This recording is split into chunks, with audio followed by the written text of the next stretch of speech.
பாப்கார்னுக்கும் ஜிஎஸ்டியா? கேட்கவே பயமாக இருக்குது இல்லையா? எதுக்கு பாப்கார்னுக்கு ஜிஎஸ்டி போட்டிருக்காங்க?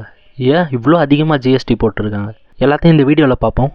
அதுக்கு முன்னாடி நம்ம பார்க்க வேண்டிய ஒரு விஷயம், ஜிஎஸ்டினா என்னென்னு.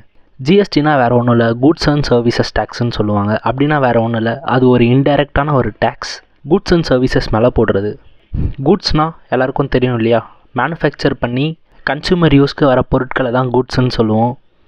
சர்வீசஸ்னால் வேறு ஒன்றும் இல்லை, எக்ஸாம்பிளுக்கு முடி வெட்டுற கடையில் முடி வெட்டுறவர் பண்ணுறது பேர் சர்வீஸ். அதனால எக்கனாமிக்கு ஒரு அவுட்புட் ஜென்ரேட் ஆகுதா, அதாவது காசு ஜென்ரேட் ஆகுறதா, காசு ஜென்ரேட் ஆகிற எல்லாத்தையும் நம்ம சர்வீஸ் செக்டரில் சேர்த்துப்போம். எக்ஸாம்பிளுக்கு நான் சொன்ன மாதிரி முடி வெட்டுற கடை, இன்னொன்று பார்த்தீங்கன்னா மெக்கானிக் ஷாப்ஸ், இன்னொரு எக்ஸாம்பிள் ரியல் எஸ்டேட்ஸ். இது எல்லாமே நம்ம சர்வீஸ் செக்டரில் சொல்லலாம். ஏன்னா இது எல்லாமே காசு ஜென்ரேட் பண்ணுது. ஸோ எக்கனாமிக் ஒரு அவுட்புட் ஜென்ரேட் பண்ணுறதுனால இது எல்லாத்தையும் நம்ம சர்வீஸ் செக்டரில் சேர்ப்போம். இன்டெரக்ட் டேக்ஸ்னால் என்னென்னு பார்க்கறதுக்கு முன்னாடி டேரக்ட் டேக்ஸ்னால் என்னென்னு பார்ப்போம். டேரக்ட் டேக்ஸ் பார்த்துட்டு உடனே இன்டெரக்ட் டேக்ஸ் பார்ப்போம்.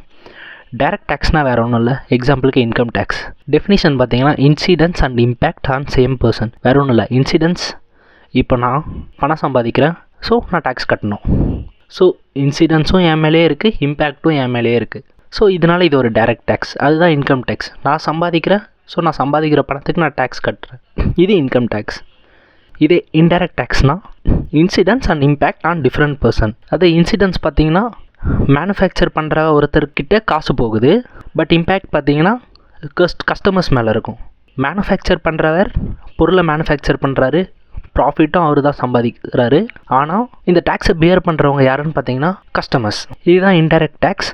இதை தெளிவாக கேஸ்கேடிங் எஃபெக்ட் சொல்லி முடிக்கும்போது உங்களுக்கு இன்டைரக்ட் டேக்ஸ் ரொம்ப தெளிவாக புரிஞ்சிருக்கும். ஃபர்ஸ்ட் ஆஃப் ஆல் ஜிஎஸ்டி எதுக்கு கொண்டு வந்தாங்க அப்படிங்கிறதுக்கு பார்ப்போம். அதுக்கு முக்கியமான ஒரு 3-4 ரீசன்ஸ் இருக்குது. நான் அதை இந்த வீடியோவில் தெளிவாக எக்ஸ்பிளைன் பண்ணியிருக்கேன். ஃபஸ்ட்டு ரீசன் பார்த்தீங்கன்னா, நம்ம இந்தியாவில் ஏகப்பட்ட இன்டைரக்ட் டேக்ஸ் இருந்துச்சு. ஸோ இந்த இன்டைரக்ட் டேக்ஸ் எல்லாத்தையும் ஒரே குரூப்பாக கொண்டு வரணுன்றதுக்காக பிளான் பண்ணது தான் ஜிஎஸ்டி. ஸோ இருக்க இன்டைரக்ட் டேக்ஸ் எல்லாத்தையும் ஜிஎஸ்டிங்கிற ஒரே டேக்ஸ்க்குள்ளே எடுத்துகிட்டு வந்து சேர்த்துட்டாங்க. ரெண்டாவது ரீசன் கேஸ்கேடிங் எஃபெக்ட். இந்த கேஸ்கேடிங் எஃபெக்ட் ரொம்ப ரொம்ப முக்கியமான ஒரு விஷயம். இது புரிஞ்சாலே ஜிஎஸ்டி எதுக்கு வந்துச்சு, நம்ம டேக்ஸ் எப்படி ஒர்க் ஆகுது எல்லாமே புரியும். கேஸ்கேடிங் எஃபெக்ட்னா வேறு ஒன்றும் இல்லை. சப்போஸ் இப்போ நான் ஒரு டயர் மேனுஃபேக்சர் பண்ணுறேன், மேனுஃபேக்சர் பண்ணி 100 ரூபாய்க்கு ஒரு கார் டீலர்கிட்ட விற்கிறேன். அந்த கார் டீலர் என்ன பண்ணுறாரு, இந்த டயர் அந்த காரில் மாட்டிட்டு அவர் காரை 120 ரூபாய்க்கு டிஸ்ட்ரிபியூட்டர்கிட்ட கொடுக்குறாரு. இந்த டிஸ்ட்ரிபியூட்டர் என்ன பண்ணுறாரு, 150 ரூபாய்க்கு அந்த காரை ஷோரூமுக்கு கொடுக்குறாரு. ஷோரூம் வந்து பார்த்திங்கன்னா 200 ரூபாய்க்கு அந்த காரை கஸ்டமர்ஸ்க்கு விற்றுறாங்க. பட் இப்போ கவர்மெண்ட் என்ன பண்ணுறாங்க, டேக்ஸ் வந்து 10% சொல்லிடுறாங்க. ஸோ இப்போ என்னாச்சுன்னா, டயர் எங்கிட்டேருந்து வாங்கிட்டு போகிறார் இல்லையா கார் மேனுஃபேக்சரர், ஸோ இந்த டயரை மேனுஃபேக்சர் பண்ண விற்ற நானும் 10% டேக்ஸ் கட்டணும். எங்கிட்ட வாங்கிட்டு போயிட்டு காரை டிஸ்ட்ரிபியூட் பண்ண அவரும் 10% டேக்ஸ் கட்டணும். ஸோ அந்த மாதிரி எல்லாரும் வந்து 10% டேக்ஸ் கட்டணும். ஸோ இப்போ என்ன பண்ணுறேன்னா, எங்கிட்டேருந்து 100 ரூபாய்க்கு வாங்கிட்டு போனாரா, ஸோ அதுக்கு நான் 10% டேக்ஸ் 10 ரூபாய் கட்டுறேன். ஸோ அந்த டயரை எடுத்துகிட்டு போயிட்டு காரில் அசம்பிள் பண்ணால் டிஸ்ட்ரிபியூட்டருக்கு விற்றாரில்ல, அவர் வந்து 10% டேக்ஸ், ஒரு 120ல் 10% பார்த்தீங்கன்னா 12 ரூபா. ஸோ இப்போ டிஸ்ட்ரிபியூட்டர்கிட்ட அவர் ஷோரூமுக்கு கொடுக்குறாரு, ஒரு 150 ருபீஸுக்கு கொடுக்குறாரு. அவருக்கு 10% டேக்ஸ் எவ்வளோன்னு பார்த்தீங்கன்னா 15 ருபீஸ். இதே ஷோரூமில் இருக்கவர் கஸ்டமருக்கு விற்கிறாரு, அவருக்கு ஒரு 10% டேக்ஸ், ஸோ 20 ருபீஸ். இங்கே என்ன ப்ராப்ளம் நடந்திருக்கு பாருங்களேன், அந்த 100 ருபீஸ்க்கு எல்லாருமே டேக்ஸ் கட்டியிருக்கோம், திரும்பன்னு கட்டுறோம். ஸோ இதை தான் கேஸ்கேடிங் எஃபெக்ட்னு சொல்லுவாங்க. ஸோ இப்போ பாருங்கள், நான் டேக்ஸ் எல்லாத்தையும் கணக்கு பண்ணுறேன், 10, 12, 15, 20. ஸோ மொத்தம் எவ்வளோன்னு பார்த்தீங்கன்னா 57 ருபீஸ். ஆக்சுவலி பார்த்தீங்கன்னா ஃபைனலாக எவ்வளோக்கு விற்றுருக்கோம், 200 ருபீஸ்க்கு கஸ்டமர்கிட்ட. ஸோ அதுக்கு 10% டேக்ஸ் எவ்வளோன்னு பார்த்தீங்கன்னா வெறும் 20 ருபீஸ். பட் ஆனால் எவ்வளோ டேக்ஸ் வந்திருக்குன்னு பாருங்கள், 57 ருபீஸ் வந்திருக்கு.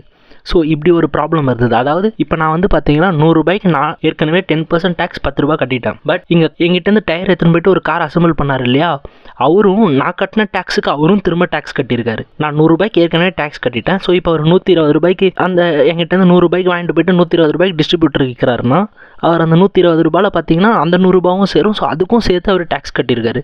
இதை தான் கேஸ்கேடிங் எஃபெக்ட்னு சொல்லுவோம். பட் இந்த மாதிரி ஆகும்போது என்ன ஆகும்னு பார்த்தீங்கன்னா, இப்போ 57 ருபீஸ் டேக்ஸ் வருதா.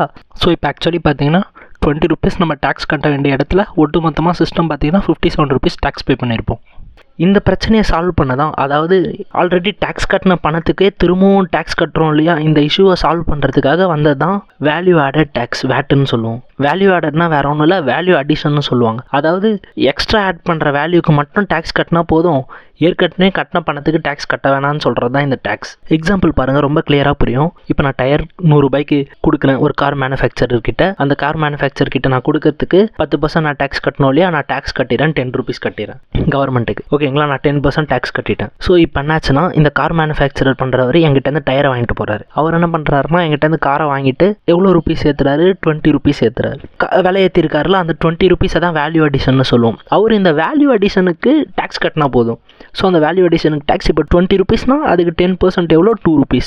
ஸோ அப்போ ஒரு 2 rupees டேக்ஸ் கட்டினா போதும். அதே தான் டிஸ்ட்ரிபியூட்டர். ஸோ ஒரு 120லேருந்து 150 ஏற்றுறாரு. So 30 rupees ஏற்றுறாரு. அந்த 30 rupeesக்கு 10% எவ்வளோ? 3 rupees. இந்த 3 rupees மட்டும் டேக்ஸ் கட்டினா போதும். இப்போ ஃபைனல் வந்து பார்த்தீங்கன்னா, ஷோரூம்லேருந்து கஸ்டமர் கிட்ட போகிறாங்க. அவங்க 200 rupeesக்கு விற்கிறாங்க. So 50 rupees ஏறிருக்கு. அந்த 50 rupeesக்கு 10% பார்த்தீங்கன்னா 5%. ஸோ இப்போ இது எல்லாத்தையும் ஆட் பண்ணோன்னா நமக்கு எவ்வளோ வருது? 20 rupees வருது. ஸோ இப்போ பாருங்கள், ஃபைனல் ப்ராடக்ட்டோட ப்ரைஸ் எவ்வளோ? 200க்கு 10% டேக்ஸ் எவ்வளோ? 20 rupees. ஸோ இப்போ இந்த சிஸ்டம் ஃபுல்லாக நம்ம எவ்வளோ டேக்ஸ் பே பண்ணியிருக்கோம்? 20 rupees பே பண்ணியிருக்கோம்.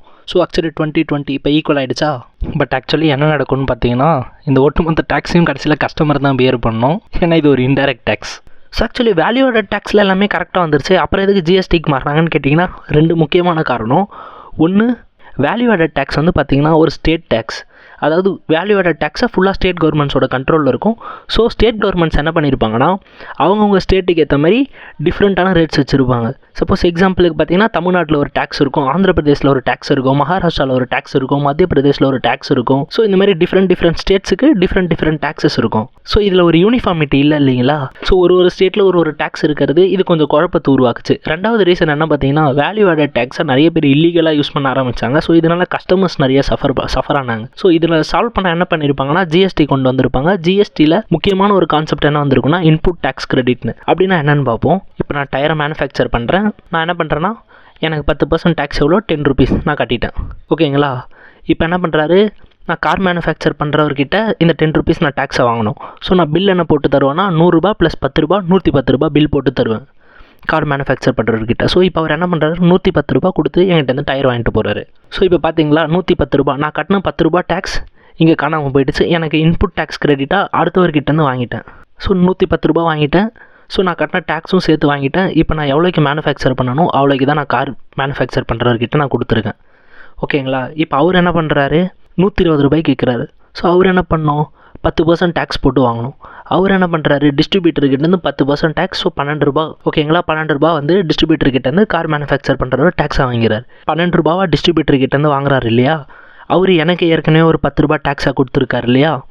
ஸோ இப்போ அவர் கவர்மெண்ட்டுக்கு எவ்வளோ பே பண்ணணும்னு பார்த்தீங்கன்னா, இதில் 12 ரூபா அவர் வாங்கின டேக்ஸு. ஸோ அவர் 12 ரூபா வாங்கிட்டாருங்களா டேக்ஸா? இப்போ அவர் எவ்வளோ பில் போட்டு தராரு, 132 ரூபா பில் போட்டு தராரு டிஸ்ட்ரிபியூட்டருக்கு. ஸோ டிஸ்ட்ரிபியூட்டர் கார் மேனுஃபேக்சர் பண்ணுறவர்கிட்டேருந்து காரை எவ்வளோக்கு வாங்குறாருன்னு பார்த்தீங்கன்னா 132 ரூபாய்க்கு வாங்குறாரு. ஸோ இந்த 132 ரூபாயில் 12 ரூபா டேக்ஸ் வந்துருச்சா?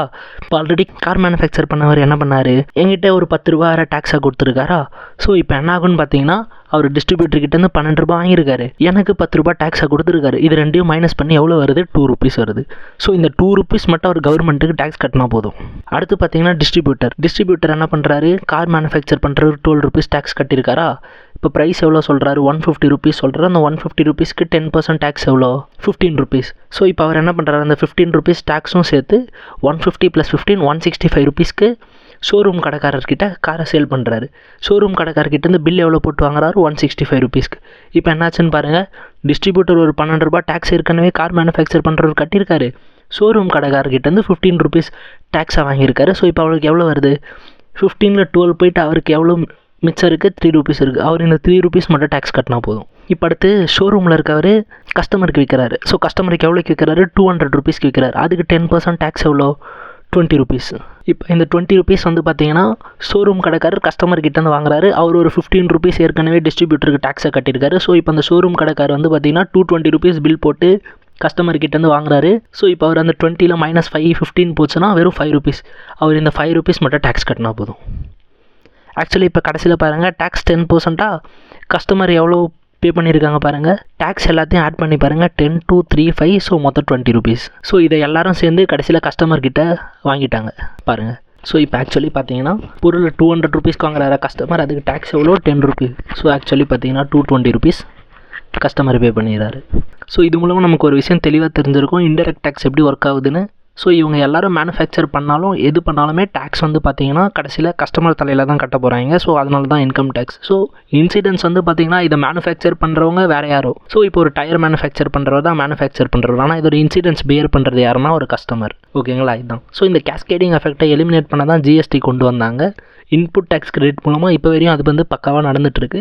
ஸோ இப்போ மூணாவது ரீசன் என்னென்னு பார்ப்போம்னா, ஆக்சுவலி இப்போது ஒரு ஸ்டேட்லேருந்து இன்னொரு ஸ்டேட்டுக்கு ஒரு பொருளை எடுத்துகிட்டு போகிறோன்னா என்ன ப்ராப்ளம் இருந்துச்சுன்னு பார்த்தீங்கன்னா என்ட்ரி டேக்ஸ் அப்படின்னு ஒரு ப்ராப்ளம் இருந்தது. அதாவது டோல்ஸ் இருக்கும் இல்லையா, ஒரு ஸ்டேட்லேருந்து இன்னொரு ஸ்டேட்டுக்கு என்ட்ரி ஆகும்போது பூத்ஸ் டோல்ஸ்லாம் இருக்கும் இல்லையா, அவங்க என்ட்ரி டேக்ஸ் கலெக்ட் பண்ணுவாங்க.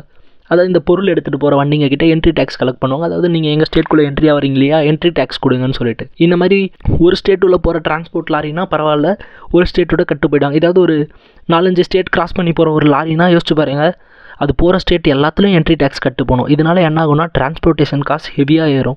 டிரான்ஸ்போர்ட்டேஷன் காஸ்ட் ஏறுச்சுன்னா என்ன ஆகும், திரும்ப இந்த காஸ்ட்டும் கஸ்டமர் தான் சேர்த்து பியர் பண்ணணும். ஸோ இந்த இஷ்யூவும் சால்வ் பண்ணுறதுக்காக கொண்டு வந்தாங்க. ஸோ இந்த இஷ்யூவும் சால்வ் பண்ணோம். ஸோ என்ன பிளான் பண்ணாங்கன்னா, ஸோ இந்த மாதிரி ஒரு ஸ்டேட்டில் ஒரு ரேட் இருக்குது, வேட்டில் பேசணும் இல்லையா, ஒரு ஸ்டேட்டுக்கு ஒரு ரேட் இருக்குன்னு அதையும் மண்டையில் வச்சுட்டு, ஸோ இந்த மாதிரி என்ட்ரி டேக்ஸ் கட்ட வேண்டிய ப்ராப்ளம் இருக்கு இல்லையா, இதையும் யோசிச்சு என்ன பண்ணுறாங்கன்னா, ஸோ நேஷனல் மார்க்கெட் ஒன்று கிரியேட் பண்ணுறாங்க. அப்படின்னா ஒன்றும் இல்லை, எல்லா ஸ்டேட்டும் கம்பைன் பண்ணணும் அப்படின்னு முடிவு பண்ணுறாங்க. அதுக்கு அவங்க கொண்டு வந்த ஒரு டாக்ஸேஷன் தான் ஒன் நேஷன் ஒன் டாக்ஸேஷன். இந்த ஒன் நேஷன் அப்படின்ற பேர்லாம் நம்ம சென்ட்ரல் கவர்மெண்ட்டுக்கு சொல்லணுமா? டைம் பாஸ் ஆனாலும் ஒன் நேஷன் ஒன்று வச்சுருக்காங்க. இப்போ ஒன் நேஷன் ஒன் எலெக்ஷன் வேறு வச்சுருக்காங்க. அதை பற்றி தனியாக ஒரு வீடியோவில் பேசுவோம். ஸோ இப்போ அந்த ஒன் நேஷன் ஒன் டாக்ஸேஷன் தான் பார்த்தீங்கன்னா ஜிஎஸ்டி. இப்போ ஜிஎஸ்டி பற்றி ஃபாஸ்ட்டாக ஒரு சில விஷயத்த சொல்லிடுறேன். ஜிஎஸ்டி என்னைக்கு கொண்டு வந்தாங்கன்னு பார்த்தீங்கன்னா 1 ஜூலை 2017 இந்தியாவில் கொண்டு வந்தாங்க. ஸோ இது ஜிஎஸ்டி வந்து பார்த்தீங்கன்னா கிட்டத்தட்ட 140 கண்ட்ரிஸ் மேலே சென்ட்ரல் டாக்ஸேஷனாக இப்போ வரையும் ஜிஎஸ்டி தான் யூஸ் பண்ணிட்டுருக்காங்க. கிட்டத்தட்ட 140 கண்ட்ரிஸ் மேலே யூஸ் பண்ணிகிட்டு இருக்காங்க. ஸோ ஃபஸ்ட்டு ஜிஎஸ்டி யூஸ் பண்ணது யாருன்னு பார்த்தீங்கன்னா ஃப்ரான்ஸ். அவங்க 1954 யூஸ் பண்ணிட்டாங்க ஜிஎஸ்டியை டாக்ஸேஷனுக்காக. மோஸ்ட்லி கண்ட்ரிஸ் பார்த்தீங்கன்னா ஜிஎஸ்டி வந்து 15 to 20% இந்த ஸ்லாப்குள்ளே வச்சு மெயின்டைன் பண்ணிருக்காங்க டாக்ஸேஷனை. அதே போல் பார்த்தீங்கன்னா முக்கியமான ஒரு விஷயம், பெட்ரோலியம் ப்ராடக்ட்ஸ் அப்புறம் ஆல்கஹால் இதெல்லாம் வந்து ஜிஎஸ்டிலேருந்து எக்ஸாம்டட். சொல்லணும் ஆல்கஹால்லாம் நம்ம தமிழ்நாடு கவர்மெண்ட்டுக்கெலாம் ரெவன்யூவே ஆல்கஹால் தாங்க. ஸோ இந்த பெட்ரோலியம் ப்ராடக்ட்ஸ்க்கும் ஆல்கஹாலுக்கும் பார்த்தீங்கன்னா ஸ்டேட் கவர்மெண்ட்ஸ் அவங்களோட விருப்பம் எவ்வளோ வேணால் டேக்ஸ் போட்டுக்கலாம். முக்கியமாக ஆல்கஹால்ஸுக்கு ஸ்டேட் கவர்மெண்ட் அவங்களோட விருப்பம் எவ்வளோ வேணால் டேக்ஸ் போட்டுக்கலாம். ஜிஎஸ்டியில் 2 வகையாக, ஒன்று பார்த்தீங்கன்னா ஜிஎஸ்டி நார்மல், அது நம்ம சிஜிஎஸ்டி எஸ்ஜிஎஸ்டின்னு பிரியும். ரெண்டாவது பார்த்தீங்கன்னா IGST integrated goods and service tax. இதில் ஜிஎஸ்டி கீழே இருக்க சிஜிஎஸ்டியும் எஸ்ஜிஎஸ்டியும் வேறு ஒன்றும் இல்லை. சிஜிஎஸ்டினா அது சென்ட்ரல் கவர்மெண்ட் கட்ட வேண்டிய டேக்ஸ், எஸ்ஜிஎஸ்டினா அது ஸ்டேட் கவர்மெண்ட் கட்ட வேண்டிய டேக்ஸ். இந்த சிஜிஎஸ்டி எஸ்ஜிஎஸ்டி பார்த்தீங்கன்னா ஸ்டேட்குள்ளே நடக்கிற ட்ரேட் டிரான்சாக்ஷன்ஸ்க்கு கட்டுற டேக்ஸ். இதே ஐஜிஎஸ்டினா ஒரு ஸ்டேட்லேருந்து இன்னொரு ஸ்டேட், அதாவது இன்டர்ஸ்டேட் கமர்ஸ் இன்டர்ஸ்டேட் ட்ரேடுன்னு சொல்லுவோம்ல. அதாவது இப்போ தமிழ்நாட்டிலேருந்து ஆந்திரா, கர்நாடகா, மகாராஷ்டிரா இந்த மாதிரி ஒரு லாரியில் பொருளுங்க மாறி மாறி போகுது. இங்கேருந்து நம்ம அங்கே சேல் பண்ணுறோம், இங்கேருந்து சேல் பண்ணுறோன்னா நம்ம ஐஜிஎஸ்டி கட்டினா போதும், ஸ்டேட் டேக்ஸ் கட்ட வேண்டியதில்லை. ஸோ இதே ஸ்டேட்டில் குள்ளே நடக்கிற டிரான்சாக்ஷன்ஸுக்கு சிஜிஎஸ்டி எஸ்ஜிஎஸ்டி இருக்கும். ஸோ சிஜிஎஸ்டி இத்தனை %, எஸ்ஜிஎஸ்டி இத்தனை %. ஐஜிஎஸ்டின்னு பார்த்தீங்கன்னா இந்த ரெண்டு, அதாவது இப்போ சிஜிஎஸ்டி 9%, எஸ்ஜிஎஸ்டி 9%, ரெண்டும் சேர்த்து 18% ஐஜிஎஸ்டியில் வாங்கிடுவாங்க. அப்புறம் ஐஜிஎஸ்டியில் அவங்க சேர்த்து வாங்குறாங்க இல்லையா, சேர்த்து வாங்குற டேக்ஸை சென்ட்ரல் கவர்மெண்ட் என்ன பண்ணுவாங்கன்னா ஃபைனலாக ஸ்ப்ளிட் பண்ணி கொடுத்துருவாங்க. பட் இதில் தான் வந்து அந்த ஃபினான்ஸ் கமிஷன்லாம் இன்வால்வ் ஆவாங்க. எத்தனை % டேக்ஸஸ் கொடுக்கணும் இதெல்லாம் வந்து சொல்லுவாங்க. ஸோ இப்போ ஐஜிஎஸ்டியில் கலெக்ட் பண்ணுறது பார்த்தீங்கன்னா ஸ்ப்ளிட் ஆகிடும், ஸ்டேட் கவர்மெண்ட்ஸுக்கு ஸ்ப்ளிட் பண்ணி கொடுத்துருவாங்க. அதே போல் ஜிஎஸ்டி பற்றி பார்க்கணுன்னா ஜிஎஸ்டியில் மொத்தம் 4 ஸ்லாப் இருக்குது. 5% ஸ்லாப் ஒன்று இருக்குது, 12% ஸ்லாப் ஒன்று இருக்குது, 18% ஸ்லாப் ஒன்று இருக்குது, 28% ஸ்லாப் ஒன்று இருக்குது. ஸ்லாப்னா வேறு ஒன்றும் இல்லை, அவங்க கலெக்ட் பண்ணுற டேக்ஸோட ரேட். ஒரு பொருளுக்கு ஒரு ரேட் வச்சுருப்பாங்கள்ல, இதை தான் வந்து ஸ்லாப்னு சொல்லுவோம். ஸோ இப்போ ஃபுட் ஐட்டம்ஸ் அப்புறம் எசென்ஷியல் ஐட்டம்ஸ், இந்த ஃபுட் ஐட்டம்ஸ் இருக்குல்ல, இதுக்கெலாம் வந்து 5% டேக்ஸ் பண்ணுறாங்க. இதே வந்து லக்ஸரியான ஐட்டம்ஸ், அதாவது கார், ஏசி, இதுக்கெலாம் வந்து 28% சார்ஜ் பண்ணுறாங்க. இப்போ இதுக்கு ஒரு கிராஃப் போட்டால் நமக்கே புரியும் இல்லையா, எசென்ஷியல்லேருந்து லக்ஸரிக்கு ஏறுது இல்லையா, அதுக்கேற்ற மாதிரி டேக்ஸ் ஏற்றிட்டே போவாங்க. இப்போ தான் நம்மளோட விஷயத்துக்கு நம்ம வரோம், நம்ம பாப்கார்னுக்கு வருவோம். இப்போ பாப்கார்னுக்கு 3 வகையான டேக்ஸஸ் சொல்லியிருக்காங்க. ஒன்று 5%, இன்னொன்று 12%, இன்னொன்று 18%. 5% பார்த்தீங்கன்னா சால்டட் பாப்கார்னுக்கும், 12% பார்த்தீங்கன்னா பிராண்டட் பாப்கார்னுக்கும், 18% பார்த்தீங்கன்னா கேரமல் பாப்கார்னுக்கும் டேக்ஸ் சொல்லியிருக்காங்க. அது என்னங்க இதிலே பிரிச்சுருக்கீங்க, அது என்னங்க 18% கேரமல் பாப்கார்னுக்குன்னு கேட்டிங்கன்னா, அவங்க அதுக்கு சொன்ன ரீசன் என்னன்னு பார்த்தீங்கன்னா சுகர் கன்ஃபெக்ஷனரின்னு சொல்கிறாங்க. அப்படின்னா வேறு ஒன்றும் இல்லை, வேல்யூ அடிஷன் அர்த்தம். எங்க அப்போ சுகருக்கே 18% டேக்ஸான்னு கேட்டிங்கன்னா இல்லை, சுகருக்கு வந்து 5% தான் ஜிஎஸ்டி. பட் சுகர் கூட பாப்கார்னில் சுகர் வந்து கேரமலாக மாற்றுறோம் இல்லையா, கேரமலாக மாற்றுறது வேல்யூ அடிஷன்னு சொல்லுவோம். இது கூட வந்து நம்ம ஏதாவது பொருள் ஆட் பண்ணி கேரமலாக மாற்றுறோம், இல்லை சுகர் கூட ஏதாவது ஒரு வேல்யூ அடிஷன் பண்ணுறோம். வேல்யூ அடிஷன்னா அதுக்கு ஏதாவது கலர் மாற்றுறோம், இல்லை சுகர் மூலமாக க்ரீம் செய்கிறோம், ஓகேங்களா. அதான் க்ரீம் பன் விஷயம் நம்ம எல்லாருக்கும் தெரியும்ல, பேக்கரி இஷ்யூ. அது என்னங்க பன்னுக்கு டேக்ஸ் இல்லை, க்ரீம் பன்னுக்கு இப்போ 18% டேக்ஸா அப்படின்னு ஒரு பெரிய இஷ்யூ தமிழ்நாட்டில் ஓடுச்சுல, அது இதனால தான். ஸோ அந்த சுகர் கூட வேறு ஏதாவது ஆட் பண்ணுறோம், வேல்யூ அடிஷன் பண்ணுறோன்னா அதுக்கு 18% டேக்ஸ். ஸோ அதனால தான் கேரமல் பாப்கார்னுக்கு 18% டேக்ஸ்ன்னு சொல்லியிருக்காங்க. இதே பிராண்டட் பாப்கார்னா வேறு ஒன்றும் இல்லையா, பிராண்டட் பாப்கார்னா அது வந்து லக்ஸரி ஐட்டமா, ஸோ அதனால் 12% டேக்ஸு. இதே சால்டட் பாப்கார்ன் வந்து எசென்ஷியல் ஐட்டமாக வந்து லக்ஸரி ஐட்டம்ஸ் கிடையாது அப்படிங்கிறதுனால 5% டேக்ஸாம். என்னென்ன சொல்கிறாங்க பாருங்கள். ஃபுட் ஐட்டம்ஸ் எல்லாத்துக்கும் 5% தானே டேக்ஸ்ன்னு சொன்னாங்க, அப்புறம் ஏன் இப்படி சார்ஜ் பண்ணுறாங்கன்னு கேட்டிங்கன்னா, அரசியல் பேச வேணாம் ப்ரோ, நம்ம விட்டுருவோம். நம்ம நெக்ஸ்ட் டாபிக் போகலாம். பாப்கார்னுக்கே நம்ம சொத்து விற்று தான் வாங்கணும் போல். அதில் இன்னொரு கொடுமை எதுன்னு கேட்டிங்கன்னா, மூவி டிக்கெட்டே 200 தான் இருக்கும், இனிமேல் பாப்கார்னோட ப்ரைஸ் தான் 400 இருக்கும். அந்த நிலைமைக்கு நம்ம போனால் கூட சொல்கிறதுக்கு ஒன்றும் இல்லை. ஆல்ரெடி சென்னையில் பாதி தேட்டரில் பார்த்தீங்கன்னா அப்படி தான் வாங்கிட்டு இருக்காங்க. நான் குறிப்பிட்டலாம் இந்த தேட்டர் சொல்லலை, பட் உங்களுக்கே தெரியும்னு நினைக்கிறேன். இதை பற்றி நீங்கள் என்ன நினைக்கிறீங்க ஃப்ரெண்ட்ஸ்? மறக்காமல் உங்கள் ஒப்பீனியன் சொல்லுங்கள், அதுவும் கமெண்ட்ஸில் சொல்லுங்கள். இப்போ ஜிஎஸ்டியில் எல்லாமே குறையான்னு கேட்டால் கண்டிப்பாக இல்லை. ஜிஎஸ்டியும் வந்து நிறைய இஷ்யூஸை சால்வ் பண்ணுறதுக்காக வந்து ஒரு டாக்ஸேஷன் தான். பட் இந்த பாப்கார்னில் அவங்க வாங்குறதுனால என்ன, எனக்கும் வந்து ரொம்ப தெளிவாக புரியல. பட் 18% டேக்ஸ் வந்து என்ன கேட்டிங்கன்னா ஓவர் சார்ஜபிள் தான். அதுவும் ஒரு பாப்கார்னுக்கே 18% டேக்ஸ் பே பண்ணுங்கிறது ஒரு ஓவர் சார்ஜான ஐட்டம்ஸ் தான். பட் இதுக்கு ஏதாவது ஒரு சொல்யூஷன் கண்டிப்பாக கொண்டு வரணும். பட் ஜிஎஸ்டியே டாக்ஸேஷனாக வேஸ்ட்டான்னு கேட்டிங்கன்னா கண்டிப்பாக இல்லை. 140 கண்ட்ரிஸ் ஒரு டாக்ஸேஷனை ஃபாலோ பண்ணுறாங்கன்னா அது சும்மா கிடையாதுங்க. பட் இந்த மாதிரி டேக்ஸ் ரேட் இம்போஸ் பண்ணுறது எந்த அளவுக்கு சரியாக வரும்னு எனக்கும் தெரியல. இது ஸோ மறக்காமல் உங்கள் ஒப்பீனியனை கமெண்ட்ஸில் சொல்லுங்கள். வெயிட் பண்ணி பார்ப்போம், இதுக்கு ஏதாவது அப்டேட்ஸ் வருதா அப்படின்னு சொல்லிட்டு கண்டிப்பாக வெயிட் பண்ணி பார்ப்போம். மறக்காமல் சப்ஸ்கிரைப் பண்ணிவிடுங்க, இனிஷியேட்டிவ்க்கு சப்போர்ட் பண்ணுங்கள். Thank you friends.